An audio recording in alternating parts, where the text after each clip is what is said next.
Alors mes écrivains d'horreur préférés, bon c'est toujours pareil, c'est problématique parce que je pense que tout le monde le cite, et je suis obligé de le citer aussi, donc il y a forcément Stephen King.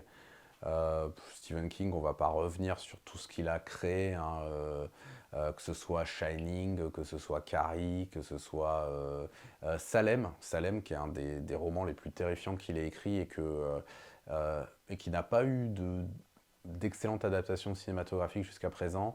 Euh, je crois que mon préféré d'ailleurs de Stephen King, c'est ça, qui mériterait encore une fois d'être à nouveau réadapté, euh, je pense, hein, parce que c'est quand même ça, c'est quand même le Seigneur des Anneaux des romans d'horreur, hein, je trouve.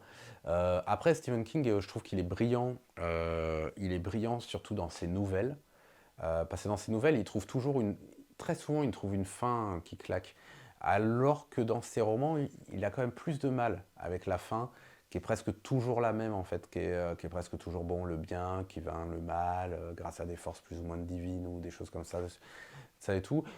Mais bon, Stephen King, ça reste, voilà, ça reste une référence absolue. Il y a Lovecraft, Lovecraft bien sûr. Euh, Lovecraft, c'est plus pour l'univers, c'est plus pour cet univers incroyable avec le Necronomicon, avec Cthulhu, etc. Donc Lovecraft, évidemment. Mais pour être honnête, je vais vraiment être honnête avec tout le monde, mon écrivain d'horreur préféré, c'est ni King ni Lovecraft, c'est Cliff Barker. Et pourtant, Cliff Barker, j'ai pas tout lu. Parce que Cliff Barker, je pense, j'estime qu'en fait, c'est beaucoup plus dur à lire. Parce que c'est tellement terrifiant, ça va tellement loin dans l'horreur psychologique, c'est psychologiquement tellement dur à lire qu'à un moment donné, tu es obligé de t'arrêter. Tu peux pas. Je sais pas s'il y a vraiment des gens qui se tapent tous les Cliff Barker d'affilée, les livres de sang, etc. Moi, je trouve que c'est dur, Cliff Barker. C'est beaucoup plus dur que Stephen King. Alors que Stephen King, par exemple, tu peux passer une année à lire tous ses livres. Moi, je crois que j'ai lu presque l'intégralité de la bibliographie de Stephen King. Alors que Barker, qui a fait moins de livres, moi, je trouve que c'est plus compliqué. Mais Barker, ouais, c'est clairement mon préféré. Moi, je trouve que enfin, c'est mon point de vue, hein, mais moi, je trouve que ses histoires sont tellement originales, son univers est tellement dingue. Je sais pas si vous avez vu aussi en manga, vous avez les adaptations de Lovecraft par Gutanabe, qui sont vraiment exceptionnelles, qui avec cette manière de jouer sur le clair-obscur, c'est vraiment superbe. Mais aussi, l'autre de mes écrivains d'horreur préférés n'est pas tout à fait un écrivain d'horreur, enfin, pour moi si, mais c'est un mangaka, c'est Junji Ito. Pareil, c'est-à-dire que si je devais faire mon top, en un je mettrais Cliff Barker et en deuxième je mettrais Junji Ito. Junji Ito, pareil, toutes ses histoires sont d'une originalité mais complètement dingue. Et j'ai mis longtemps à m'y mettre, j'ai mis très longtemps à m'y mettre parce que pour moi, il était impossible de faire peur avec des mangas. Je sais pas, c'est le truc que je me disais. Je me disais, bah, un manga, ça ne peut pas faire peur. Et donc j'ai mis très longtemps à me mettre au manga d'horreur.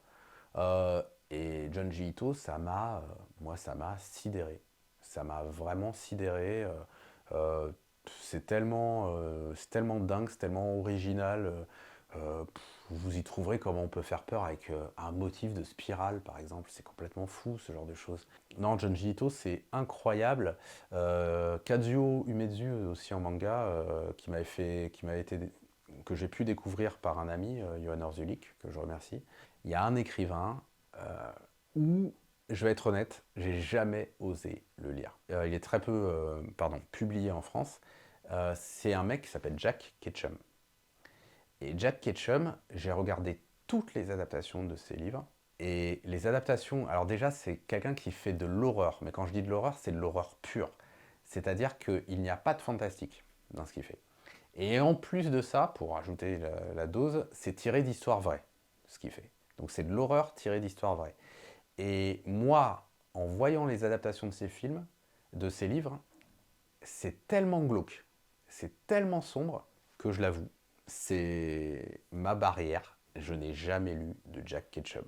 Et je ne sais pas si je vais vraiment en lire, parce que vraiment, ça a l'air d'être vraiment traumatisant. Je veux dire, quand vous prenez, si vous regardez l'adaptation de The Girl Next Door, qui est un des films les plus glauques au monde. Ben, je sais pas comment. Qu'est-ce que ça doit être de lire le livre. Et le peu que j'ai lu sur le livre, de gens qui avaient lu le livre, la plupart des gens qui ont lu le livre, ils ont arrêté avant d'arriver à la fin, quoi. Tellement c'est horrible. Donc voilà, en tout cas, Jack Ketchum, hein, s'il y en a qui sont fans de sensations extrêmes, ça a l'air très extrême.